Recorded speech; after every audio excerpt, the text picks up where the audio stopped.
నిన్ను నేను అశోక్ గాడి దగ్గర ఎందుకు పనిలో చేర్పించాను? నువ్వు నా కులం వాడివి, నా దగ్గర విశ్వాసంగా ఉంటావనుకోవడం తప్ప? లేదన్నా. మరి వాడు ఎలక్షన్లో నిలబడుతున్నాడన్న ప్లాన్ నాతో ఎందుకు చెప్పలేదు? అతనికి ఐడియా ఉందన్న సంగతి ఎవరికీ తెలియదన్నా. తెలీదని చెప్పడానికరా నీకు నెలనే డబ్బులు ఇచ్చేది? నీలాంటి వాళ్ళ వల్లేరా మన కులం వాళ్ళు పైకి రావడం లేదు.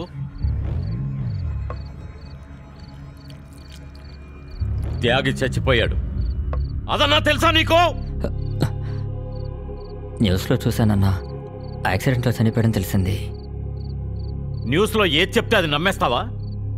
జరిగింది హత్య, చేసింది ఇంకెవరో కాదు, వాడే ఆ అశోక్ గాడు. ముందు నాకు రావాల్సిన ఎమ్మెల్యే సీట్లు లాక్కున్నాడు, ఇప్పుడు మనం కులం వాడిని చంపేశాడు సానుభూతి ఓట్ల కోసం. వాడి ఉద్దేశం ప్రజలేమనుకోవాలనో తెలుసా? పాండురంగే తన్ను తాను కేసు నుంచి కాపాడుకోవాలని, త్యాగరాజుని పథకం ప్రకారం హత్య చేశాడు అని. అవునన్నా. చాలా తెలివిగా ప్లాన్ చేసి మనల్ని పిచ్చివాళ్ళని చేసి వాడు అనుకున్నది సాధించాలనుకుంటున్నాడు. వాడిని వదలను, మనమంటే ఏంటో వాడికి చూపిస్తా. దానికి నాకు నీ హెల్ప్ కావాలి. నా దగ్గర నువ్వు తినడానికి, మన కులానికి నీ విశ్వాసం చూపించే టైం వచ్చింది రవి. చెప్పండి అన్నా, నేనేం చేయాలి? వచ్చే 24వ తేదీ అశోక చక్రవర్తిని అభ్యర్థిగా అనౌన్స్ చేసే మీటింగ్ జరగబోతోంది. అదే వాడు పాల్గొనే మొదటి చివరి మీటింగ్ అవ్వాలి. వాడు చాలా తెలివైనోడు. వాడికి ఎదురెళ్ళి ఓడిపోవడం కన్నా వాడిని పక్క నుండి ఓడించడమే తెలివైన పని. కానీ పాండురంగ ఇంకోలా ఆలోచిస్తున్నాడు. మీటింగ్ ముగిసేటప్పుడు అశోక్ని లేపేయడానికి పాండురంగ ఓ 20 మందిని రంగంలోకి దింపుతున్నాడు. నువ్వు అశోక్ గాడి వెనకే నిలబడు. ఒకవేళ వాడు పాండురంగ మనుషుల నుంచి తప్పించుకుంటే ఒకే పోటుతో వాడు చచ్చేలా నువ్వు పొడవాలి. అలాగే అన్నా. వాడు చచ్చాడని తెలిసిన తరువాతే నువ్వు అక్కడి నుంచి వెళ్ళాలి. సరేనా? నువ్వేం భయపడకు. మీటింగ్ చివరి స్టేజ్లో పాండురంగ మనుషులు కరెంటు తీసేస్తారు. అప్పుడంతా చీకటైపోతుంది. ఆ అలజడిలో అందరూ ప్రాణాలు కాపాడుకునే పనిలో ఉంటారు. నిన్ను ఎవ్వరూ గమనించరు. ఇది అడ్వాన్స్ మాత్రమే. ఈ పని నువ్వు సరిగ్గా పూర్తి చేస్తే బార్ మాత్రమే కాదు, రైల్వే స్టేషన్ పార్కింగ్ కాంట్రాక్టు ఇప్పిస్తా. కాలు మీద కాలేసుకుని బతికేయచ్చు. తీసుకో.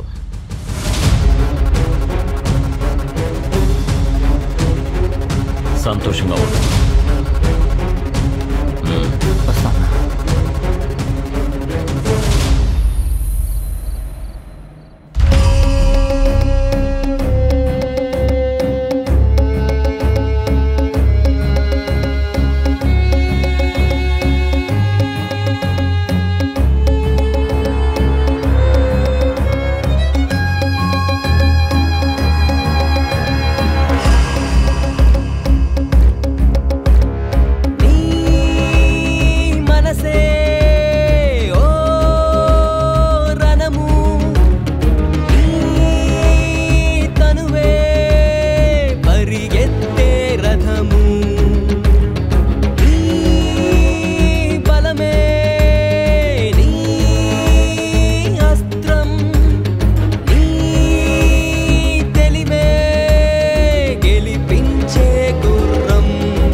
ఒక్క నిమిషం, మొబైల్ తీసుకోవడం మర్చిపోయావు.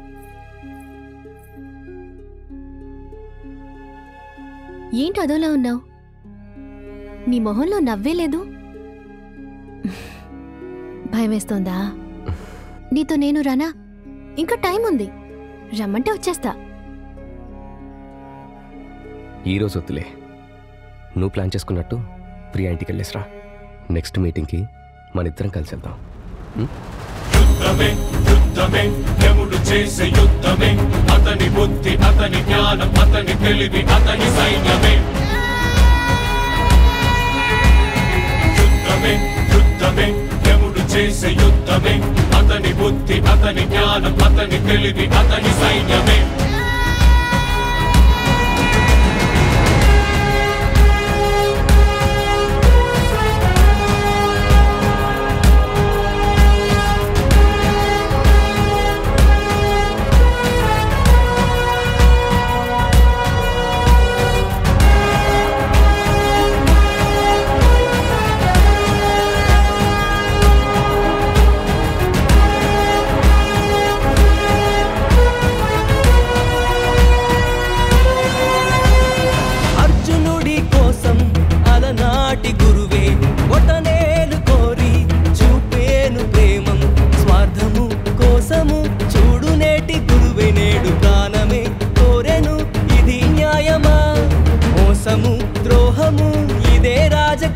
వీరయోధుడై వేయరా నువ్వే బాణము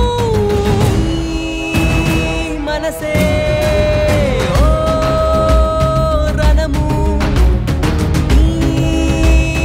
తనువే పరిగెత్తే రథము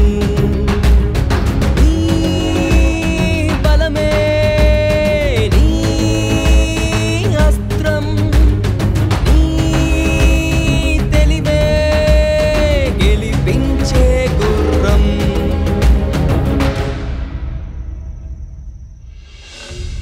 స్టేజ్ ముందున్న ప్రజలకు నమస్కారం. తర్వాత మన పార్టీ పెద్దలు. ఇది చాలా ముఖ్యమైన మీటింగ్ కదా, అంజన్ ఎందుకు తీసుకురాలేదు నువ్వు? నా కుటుంబంలో ఒక్కళ్ళైనా ప్రాణాలతో బతికుండాలని నేను తీసుకురాలేదు. ఏం మాట్లాడుతున్నావు అశోక్? నేను ఫస్ట్ టైం మీ ఇంటికి వచ్చి కలిసి మాట్లాడి వెళ్ళాను కదా, అక్కడితోనే నన్ను వదిలేయాల్సింది. మీరు ఆ రోజు మొదలుపెట్టినాట నేను ఈ రోజు ముగించబోతున్నాను. నువ్వు ఏం మాట్లాడుతున్నావు నాకు అర్థం కావట్లేదు. మిగతా వాళ్ళకి ఇది అభ్యర్థిని ప్రకటించే మీటింగ్, కానీ నాకు యుద్ధ భూమి. ఇక్కడికి వస్తే నా ప్రాణం పోవచ్చని తెలిసి కూడా సిద్ధమై వచ్చాను. ఏంటి మీరు 20 మందిని తీసుకొచ్చారా? నేను 50 మందిని తీసుకొచ్చా. సరిపోతారా?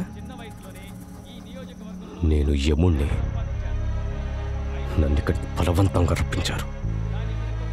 ప్రాణాలు తీయకుండా వెళ్ళను.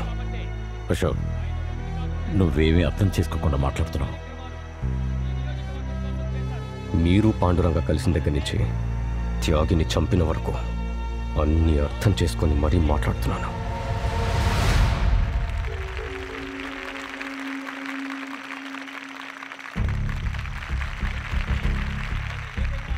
జరిగినవన్నీ డీటెయిల్గా చెప్తే కానీ నీకు అర్థం కావు. అవన్నీ చెప్పడానికి ఇది సమయం కాదు. మీటింగ్ అయ్యాక అన్నీ చెప్తాను. మీటింగ్ అయ్యేసరికి మన ఇద్దరిలో ఎవరో ఒకళ్ళే ప్రాణాలతో బతుకుంటారు. అది మన ఇద్దరికే తెలుసు. మీటింగ్ ముగిసేటప్పుడు మీరు నన్ను ముగించాలని ప్లాన్ చేశారు. దానికన్నా ముందుగానే మిమ్మల్ని నేను ముగించాలని ప్లాన్ చేశాను. నిన్ను నా కన్న కొడుకులా అనుకున్నాను. ఇవన్నీ నేను చేస్తాను, నువ్వెలా అనుకున్నావు? పాలిటిక్స్లో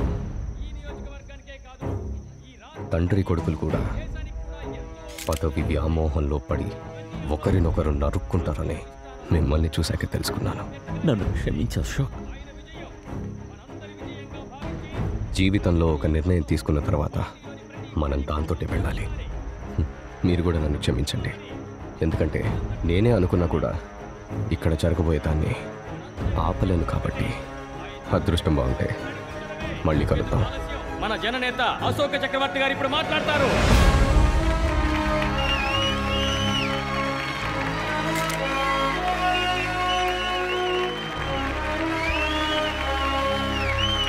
అశోక్, నువ్వంటే నాకు చాలా ఇష్టం. వ్యక్తిగతంగా నాకు నీ మీద ఎటువంటి కోపం లేదు.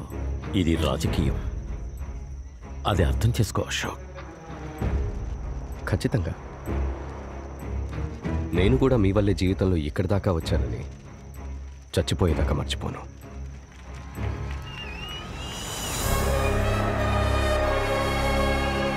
ఇప్పుడు మన కాబోయే ఎమ్మెల్యే అశోక్ చక్రవర్తి గారిని మన పార్టీ సెక్రటరీ గారు పుష్పమాలతో సత్కరిస్తారు.